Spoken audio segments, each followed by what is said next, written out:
Մենք ունենք 7 ինստիտուտ ֆիզիկայի մասնագիտության, ոչ մի հատ մենք արդեն պետք է սեփական ռեակտոր ունենայինք, առաջարկ ունենայինք, օրինակ։ Եվ ես ասեմ, այն հզորությունը հայկական Սփյուռքով, Հայկով եւ այլն գիտնականներ որ կա, դա թույլ է տալի, ուղղակի չկա որոշում ընդունող, եսի նկատեմ այսօրվա ցավոք սրտի մեր պետությունը, որը բացարձակ գտնում է արտաքին կառավարման ռեժիմում, այդ բաները չի կա, նրան թելադրում են եւ նա կուրորեն հետևում է թելադրանքին եւ այս բոլոր խոսակցությունները ինձ հիշեցնում է, ինձ զգուշացնում է, որ խոսքը գնում է շուտապույտ բան ատոմակայանը փակելու մասին, որին պետք է ժողովուրդը տեղյակ լինի, կատեգորիկ դեմ են շատ հասկացող գիտնականներ։ Ես ատոմային ատոմակայանի ստեղծման պատմությանը շատ լավ ծանոթ եմ, ինձ ծանոթացել է մեր հայրենակից Կարեն Տեր-Մարտիրոսյանը, Լանդաուի դպրոցի տնօրենը եւ տեսական եւ էքսպերիմենտալ ֆիզիկայի ինստիտուտի Ալիխանովի անվան ինստիտուտի գլխավոր գիտնականը ժամանակին 2000 թվականին նա պատմել թե ոնց էին այն ժամանակ առաջի քարտուղարների հայ մասնարար Զարոբյանից սկսած գալիս էին Ալիխանյան մեծ եղբոր մոտ իրեն կաբինետում մանրամասը ծանոթանում եւ այլ հարց ու փորձանում եւ այլ այդ որոշումը այնտեղ է այդ հայ մեծերի մոտ ընդունվե հիմի ես նայելով այս իշխանություններին այս բարձր տեխնոլոգիաների նախարարին որը չես հասկանում ինչի ասես մասնագետը բացի տեխնոլոգիաների վարչապետի մասին չեմ խոսում Ստեղ որոշում ընդունող մարդ չկա եւ սա տանում են մեզ փակելու ոնց որ խախտելով սահմանադրությունը 4 գյուղ պետական դավաճանություն կատարելու հանձնեցին թշնամու առանց հիմնավորման առանց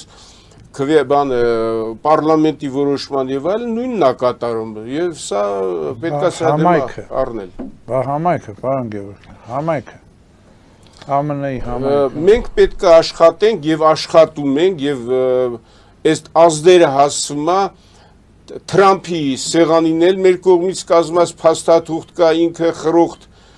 տղայա ձևան պետք է հասկանա որ մանդատը տրված Ամերիկայի Միացյալ Նահանգներին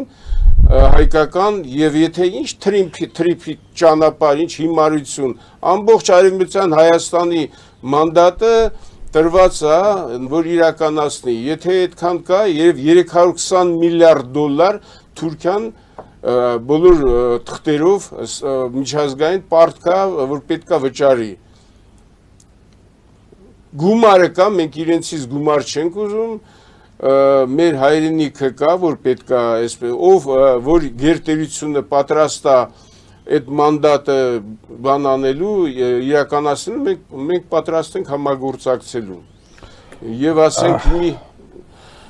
ուզում ասեմ գործ արվում է ուրիշ բան է որ մենք ըստ էության նոր ենք համեմատաբար նոր ուժ ենք նոր գաղափարախոսություն ենք ձևավորում մեզնից սпасել բոլոր ասենք տաներում նստած սпасեն թե մի քանի տասնյակ մտավորականներ պետքա հրաշք իրականացնեն, դա էլ սխալ է։ Բոլորը պետքա հայ մարդը ստեղ որ ապրում է, ինքը պետքա հասկանա, որ ինքը վտանգի է ենթարկված, տեսեք, քանի Արցախը կար, ընդհանրապես խոսք չկար այս Հայաստանից, Արցախը վերացնելուց հետո հիմա դրել են Արևմտյան Ադրբեջանի հարց, երեք լսում էի Ալիևը ասում է 500,000 տղամարդ պետք է գա Հայաստանում, ինչ-որ 500,000 տղամարդ Արևմտյան Հայաստանում հիմնավորվի եւ այլ այս տիպի հիմարություններ մեզ մեղադրում է ֆաշիզմի մեջ, ես զարմացած եմ, վերջ այդ մարդու մեջ հայկական արուն էլ կա, բանն էլ այսպես ասած մգինոն էլ ավարտած է, բայց ինքը ֆաշիզմը խառնել է ինքը չգիտի ֆաշիզմի ինչ բան է, ֆաշիզմից է Միտը խոսում։ դուք համարում եք, որ ինքը ուղղակի չգիտի թե ինչ բան է։ Դե եթե գիտի ինչ բան է, ոնց է ցակե, ինքը արտահայտում է դա տգիտությունն է բոլոր դեպքերում, ինքը պետքա պատժվի, որ ցեղասպանություն իրականացված անց եւ այդ ոնց պետքա պատժել եւ այլը, դա էլ է օրա խնդիր, դա քննարկում է, այնպես չի, գիտեք ինչ, Օսմանյան կայսրության բոլոր լիդերները, որը շատ ավելի իրանց հզորություն մեծա, քան Ալիևի,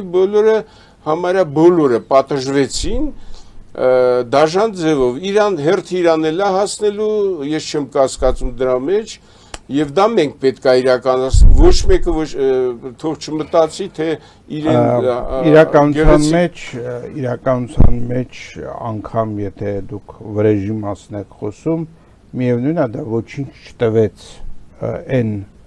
կորցված Հայաստանի հատվածին, որը որ կար։ Նույնիսկ մոռացվեց, թաքցվեց իրական պատճառները,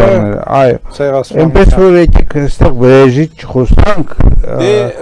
եւ պատժելու։ Եկեք խոսանք նրա մասին,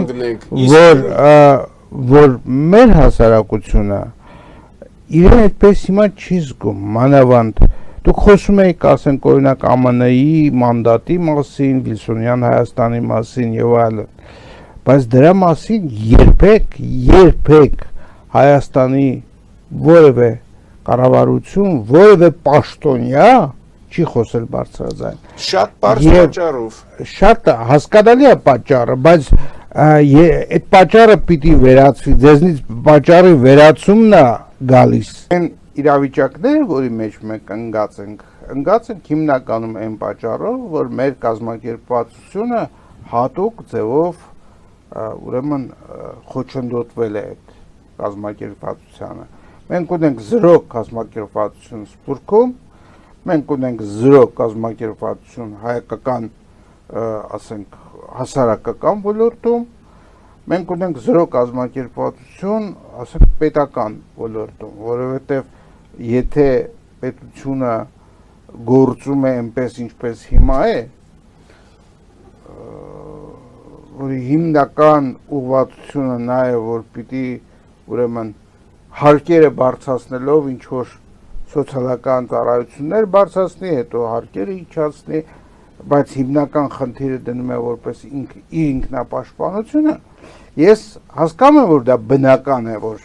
ամեն իշխանություն ուզում է շարունակել, լինել իշխանություն, որովհետև իշխանությունը քաղցրվար է,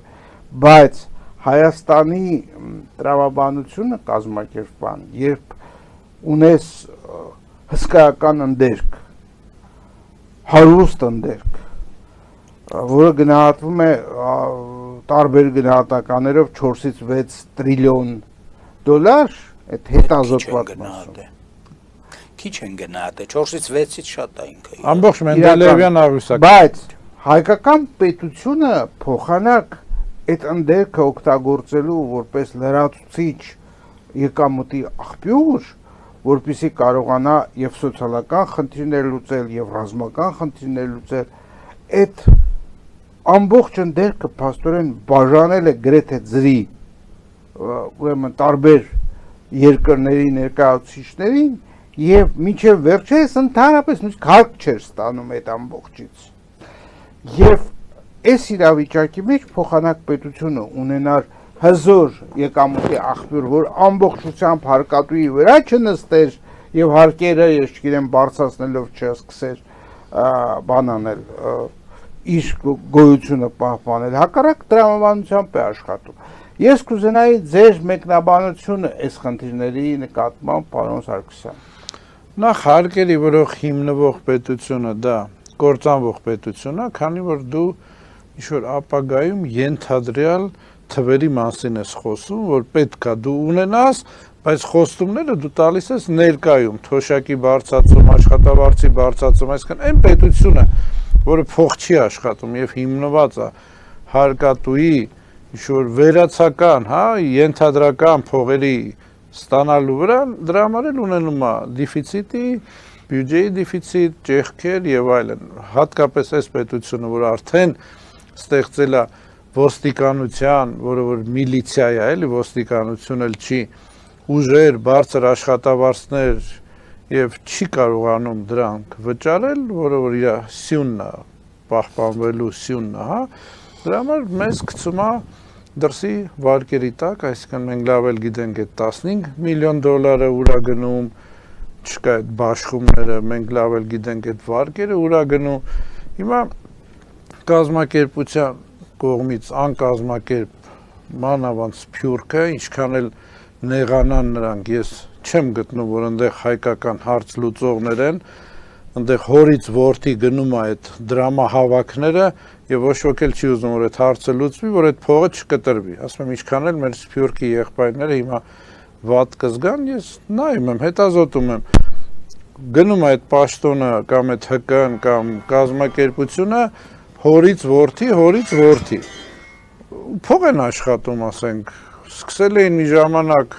$1000 դրամահավաքներ, հիմա իրանց $10 տվող չկա, էլի Մուրացկանի կարգավիճակում իրանք էլ այտենց ուզում են հարցեր լուծեն այնտեղ։ Չկա կազմակերպվածությունը, հարկային համակարգը հանցագործ է այս երկրում, նույն հարկը մի քանի անգամ կարող են բաժանել, չկա թափանցիկություն հարկային համակարգում, մի խոսքով մենք մեր ծրագրում տվել ենք Հայաստանը փուլային 3 տարում ամբողջությամբ անհարկ պետություն եւ ասել ենք ոնց պետքա պետությունը փող աշխատի, ոնց որ ուրիշ երկրներում է։ Անկազմակերպությունը դա իհարկե պետության հենց այդ ստրատեգիան Սփյուռքի հետ կապը կտրելը, նախարարությունը ստեղծելը, հետո ինչ-որ Սփյուռքին օգտագործել որպես, ասենք, կթուկով եւ գցել Սփյուռքը մենք ասել ենք պետք է ունենա ներկայացուցիչներ մշտական, այսինքն այդ երկպալատային համակարգը, որ առաջարկում ենք, ուզում է Սփյուռքը ներգրավի, խնդրեմ, ներգրաված է մշտական ներկայացուցիչներ եւ էլի եմ ասում, որը որ ստեղծելու է երկիշխանություն։ Մենք այդ հրեաներին քննադատում ենք, հավատացեք, հեծանիվ հորինել պետք չի, այդ սոխնուտ համակարգը իդեալական համակարգը համայնքի հետ աշխատանք կատարելու։ Իրանցից վերցնենք, սովորենք, այնքան ազդեցություն ուներ նա իշխանության վրա, որ եթե նրանք չէին ասում, Իսրայելի իշխանությունը որոշում չէր կարողանում ընդունել կամ չընդունել։ Մենք նրանց նույն, ասենք, կերպ ազգ ենք, հա, նրանց համայնքն էլ է երկրի ներսում ապրող համայնքից, երկրում ապրող բնակչությունից շատ մեր համայնքն էլ է, նրանք կարողանում են, մենք չենք կարողանում, եկեք հեծանիվ չհորինենք, նայենք, կրկնօրինակենք, ես այսքանը կասեի։ Պարոն Խաչատրյան, դուք այդ հայության կազմակերպվածության հնարավորության հավատում եք, թե չէ, եւ ձեր կարծիքով ինչպիսին պիտի լինի պետությունը այդ հարցում, որպեսզի կարողանան ստանալ։ Գիտեք, պետությունը իմ խորին համոզմամբ գոյություն ունի մեկ միայն ֆորմուլա, այսպես ասեմ, որ պետությունը անընդհատ պետք է նպաստի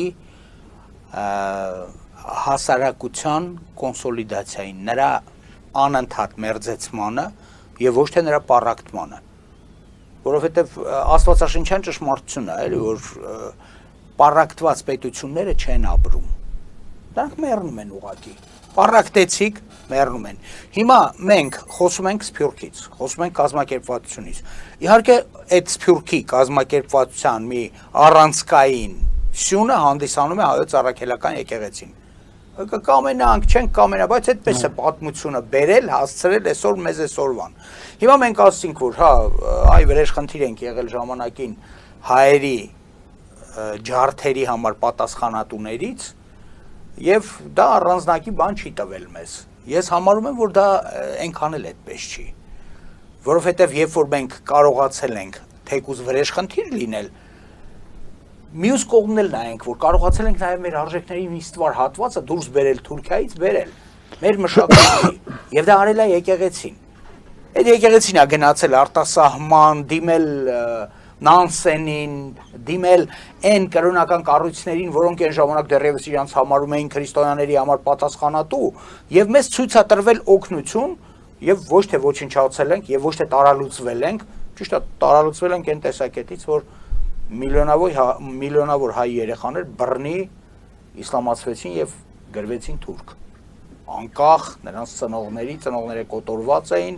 այդ երեխաներին ուղակի դարձրեցին թուրք եւ հիմա այսօր երբ որ ասում են որ այսքան տոկոս արյուն կա հայի թուրքերի մեջ եւ այլն, այդ ամենը հետևանքն է նրա, որ այն ժամանակ մենք եղել ենք մոտավորապես 3.200.000 բուն թուրքական զանգվածը շատ քիչ է տարբերվելու սեղել մեզնից 100-200.000 որպես այդպեսին քանակապես, բայց մեր կազմակերպվածության աստիճանը միայն սպասարկել է եկեղեցին, առանձին հատվածները ասինխրոն են գործել, որի հետևանքով մենք ունենք այն ինչը ունենք այսօր։ Ուղղակի այսօր այ շատ ճիշտ եմ համարում այդ բիկամերային պարլամենտի խնդիրը։ Ուղղակի լավ հասկանանք, որ բիկամերային պարլամենտը ինքը աստիճանական գործ է։ Այսինքն տարբեր տեղեր ես ինչ որ դիտարկել եմ, առավել մոտիկը ֆրանսիականն է մեզ։ Ես համարում եմ, որ հենց այդպես էլ կարող է լինել, այսինքն սկզբից աթոռներ են, մի քանի աթոռներ են։ Այդ աթոռների վրա նստավ ոնց որ Ֆրանսիայում, ասենք, պարլամենտում, այո, կա այդ 12 աթոռա, որ այդ 12 աթոռի վրա գալիս նստում են նրանց այսպես կոչված անդրծովյան, ծովից են կողմ գտնվող, ասենք, դոմինիոնները, որոնք այսօր էլ ինչ որ չափով կղզիներում բան պահպանվում են, եւ այս մարդիկ ներգրավվում են ֆրանսիական պետության օրակարգի մեջ, առօրյայի մեջ։ Մեր մոտ էլ պետքա ոչ թե մենք գնանք, ասենք, խնդրենք, ինչ որ հանգանակություններ անենք տիրունական աղոթքից սկսելով եւ այլ, ված չի այդ ամեն ինչը, բայց պետքա սփյուռքը ինքը ներկա լինի գործուն ամենօրյա աշխատանքով եւ աստիճանաբար վերածվի երկրորդ կամերայի, այսինքն երկրորդ պալատի, որը ի վիճակի կլինի գեներացնել այն հնարավոր կապերը, այն հնարավոր ուժը, որը միասնականությունը հայ ժողովրդի եւ սինխրոն գործունեությունը, որտեղ երբ որ մենք խոսում ենք, ճիշտ է խոսանք էլի, եթե հрьяաներին վերցնենք եւ փորձենք դնել ազգի սահմանման մեջ, կհասկանանք, որ դուրս կընկնի դրանից։ Իհարկե։ Այսինքն միասնական պատմություն են, լեզուն միասնաբար չեն տիրապետում, մշակութային առումով ամեն երկրի մշակույթեն իրենք ներկայացնում եւ ծառայում, գենետիկայի առումով, այսինքն երբ որ դրվեց հարցը, որ պետք է այստեղ օջախ ստեղծվի, Բալֆուրի կողմից, Արտուր Բալֆուրի կողմից, ամենահայտնի հрьяան աշխարհի ասաց, որ գիտեք ինչ կա, դուք հարված տակ եք դնում հрья ժողովրդին, որովհետեւ հрьяան հավատ է, որովհետեւ Հաբեշտանից եկած սևամորթը, եթե ինքը հուդայիտ է, այսինքն հուդայական կրոնին է պատկանում, ինքը այսօր քաղաքացիություն կարող է ստանալ 1-ից 1, ինչպես ասում են, իսկ այ մաքուր հрьяան, որը քրիստոնյա է, հորից ու մորից հрья, նա չի ստանալու։ 3.5 տարի է գործում է այդ օրենքը։ Իսկ ընդհանրապես չի էլ գործել այդ օրենքը, եւ ինքը բավականին տարաձգված ազգ է եղել, բայց մի հարցում մենք ունենք նրանցից վերցնելու շատ լուրջ մի բան, որ մենք պետք է ունենանք ծրագրեր, որի մեջ բոլորը շահագրգռված լինեն եւ պատրաստ լինեն բոլորը միտել իրենց ողջ պոտենցիալը այդ գերխնդիրների իրականացմանը։ Նրանք գերխնդիրներ են լուծել այսօր, որ ի վիճակի են հրամայական խոսալ, օրինակ Պենտագոնում բողոքում են, թե այդ ոնց է, այդ կռվի ժամանակ հրեական ռազմական դելեգացիա եկավ, որը առանց հարցնելու բացում էր, մտնում էր, ասում էին, էս էլ պետք է անեք, այն էլ պետք է անեք, հասել են դրան։ Այդ մարդկանց գործունեությունը բերել հասցրել, բայց գործունեության հիմքում ընկած այդ միասնական բոլորի պոտենցիալի միտումը այն ուժագծի վրա, այն վեկտորի վրա, որը ամենակարևորն է, արխի կարևորը թողած, եթե մենք 1000 ու մի բան սկսեցինք նորից էլի եւ ինչքան էլ մենք հայերով իրար հետ լավ ենք, միասին ենք, մեկը մեկի համար հոգի կարող է տա եւ այլն, բայց ներկայիս աշխարհը ճշգրիտ ծրագրերի եւ նրանց իրականացման մաքսիմալ հնարավորությունների շրջանակն է մենակ ընդունում։ Մնացած ամեն ինչը խոսակցություններ են, ինչպես ասում են, կենացներ են, ված չի, դե հիմա կենացները սեղանի վրա խմում ենք, մեկը մեկին լավ է կամենում, մեկը մեկի բարօրությունն է ուզում եւ այլն, հիշում ենք անցյալը S-ը, բայց նորից եմ կրկնում, եթե մենք չունեցանք պրոֆեսիոնալ, բարձր կարգի իրականացվող ծրագիր եւ դրան միտված չեղավ ողջ ռեսուրսը գոյություն ունեցող աշխարհասփյուր հայ ժողովրդի, մենք նույնիսկ մնալու ենք կոտրած տաշտակի առաջ, որովհետեւ այսօր մենք իսկապես կարող ենք ներքաշել այնպիսի շրջաբերման մեջ, պատերազմական, ռազմական, անխուսափելի բախումների եւ այլնի, որ մեզ սկսի թվալ, որ այս դժողքը հենց մեր շուրջն է պատտվում մենակ, էլի, այլ ուրիշ տեղ դժող չկա։